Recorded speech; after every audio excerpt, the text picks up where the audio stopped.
Mabuhay! Eto na naman tayo mga kapryon. Ano nang topic natin mga kapryon? Boss, nasa discharge temperature sensor na tayo, boss. O yun. So, about discharge temperature sensor. Ano ba ang trabaho niya? Sa palagay mo, kapryon? Boss, wag mo akong tingnan ng ganyan, boss. Na parang bang meron kang itatanong. Okay, mga kapryon. Ang trabaho ng discharge temperature control ay ito. Pag nakakasensya doon sa desired temperature setting niya na dumating doon at magsisignal na naman yan dito. Ano ba ang posibilidad? Bakit nga ba nagkakaroon ng signal ang discharge temperature sensor na yan? Number one na mga possibilities.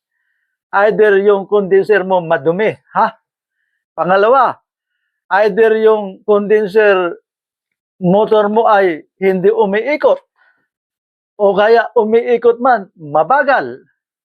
O kaya yung may restriction, maari may mga plastic o anuman mga dumi ang nasa paligid ng condenser motor natin.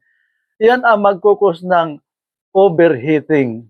Kaya mayroon tayong discharge temperature sensor. Pag nasense na naman yan ng discharge temperature sensor, magsisignal na naman siya dito sa inverter module. At itong si inverter module na ito, magkukuman, isa-shutdown niya ang system. Lalabas ang error.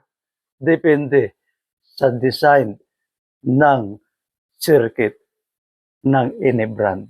Kaya nga may kanya-kanyang error code, corresponding error yan. Okay mga kabrel, salamat and God bless!